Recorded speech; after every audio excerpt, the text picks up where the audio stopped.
Well, I credit all the guys. I mean, yeah, Russ was great tonight, but it's never just one person that ignites a break or a comeback. Obviously, we were down by 16 points at one time, and to Ryan's point, we lost another first quarter. But again, viewership is up.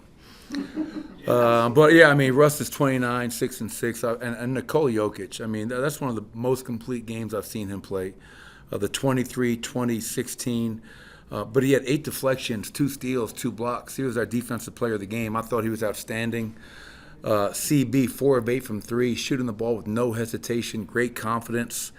Michael Porter, 24 and 7. So, to beat a team like OKC, Vic, it takes everybody. But obviously, for a 17-year vet to have that kind of a game was tremendous, and I'm really happy for us. Does Nikola stress you out at all with some of the inbound pass there at the end to Peyton over the top? Or? Not at all. Yeah, I mean, it's they score, and there's no need for us to rush. You know what I mean? And we throw it ahead, and obviously, Peyton goes to the foul line. He doesn't make them. But the best part about that, Bennett, and you already know this, is that Peyton Watson misses 2 free throws. But on the other end, doesn't drop his head, isn't in his feelings. He makes a play at the rim against one of the favorites for MVP in Shai Gilgeous-Alexander with a game-saving block. And that's what you love about Peyton Watson. And that was a huge, huge block, obviously. So we're proud of him for recovering after the free throws and helping us, give them their first loss. Coach, what does it do for young players to come up big repeatedly, multiple times, back-to-back games like Peyton did, and those big moments late? Well, your hope is that it just, gives them more and more confidence. That was a question that was asked, I think, by Vic pregame. Peyton hits a huge 3 in our last game to help us win. Tonight he hits another big 3. He makes a game-saving block. He's in the game to close games. Like, you can't replicate that in any situation. Being in the game, close games, and now you're doing it against the undefeated team that's beaten us 4 straight times. So you hope for. I mean, I looked out there. I said, man, and that group was playing so well. I was going to get Russ back in, but man, CB and Julian and Michael and Peyton Nikola playing great.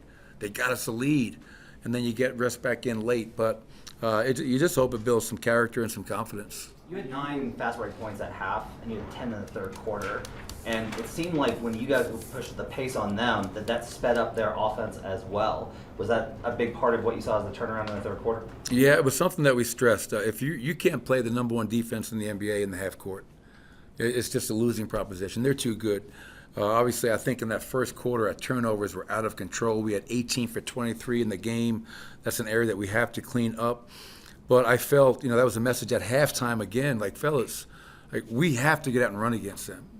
If it's a half-court game, it's in their advantage. So to finish with 21 fast break points and the turnovers got so much better in that second half, that cut down their break and that cut down their paint points. And, I felt if you can force them to play a half-court game, and we tried a lot of different things tonight. We zoned, we blitzed, we hit, knowing we were undermanned. I said going into the game, we have nothing to lose, everything to gain. Let's be aggressive. And our guys did a hell of a job of staying with it throughout. When you got the tech in the third quarter, you're obviously, finally a good question. Yes, you're welcome.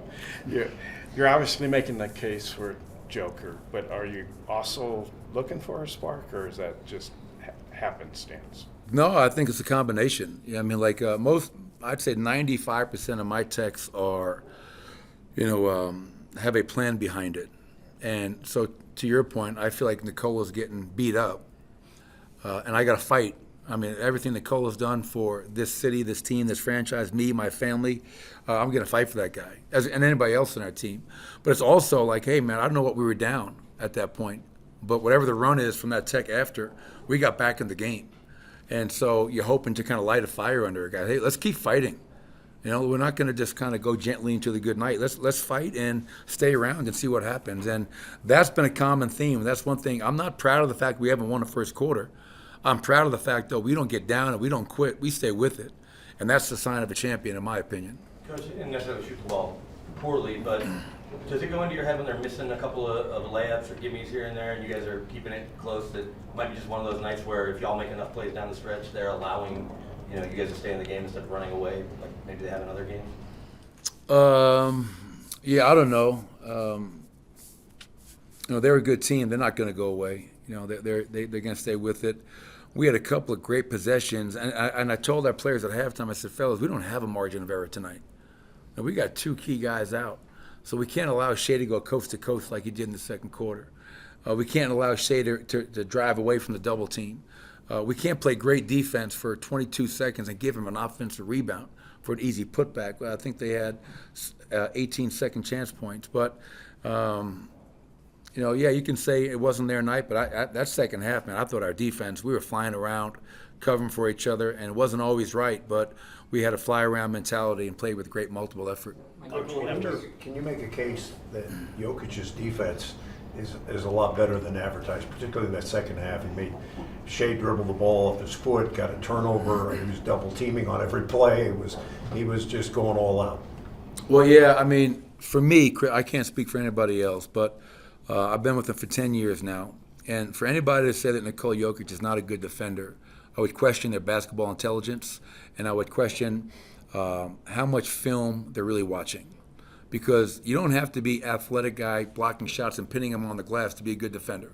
You don't have to be a great athlete to be a good defender. Nikola Jokic has tremendous intelligence. He has the best anticipation I've ever seen, and he has a want and a will to win. And he's the anchor of our defense. We were top 8 last year in defense. And Nikola's contest numbers, deflection numbers, and you talk about it, all the pick and rolls, all the actions that he's put in, he's a thoroughbred. He's able to go play through all of that and make plays on the other end as well when he's getting doubled and triple teamed every night. So it's incredible. We know who Nikola is. I think he's a great defensive player, and I think he's proven that time and time and time again. Porter was 1 for 6 from the field at halftime, and it seems like OKC's been pretty good at taking him out of his comfort zone at times. What were you guys able to do to kind of unlock him more in the second half? Well, yeah, well, I think Michael being aggressive, we ran a bunch of plays to get him looks, and I think they're a great defensive team. They have some really good defensive players, and if you're going to try to get somebody open, you have to screen. So Michael's setups, creating a lead, and the screens, creating some sort of separation. Michael at 6'10", and the way he shoots the ball, doesn't need a ton of it. And it was great to see him get going, because that was one thing we said at half. Like, Russ had a good first half. We have Nikola. We need a third scorer. We need somebody else, so we're not going to Nikola every time down the floor.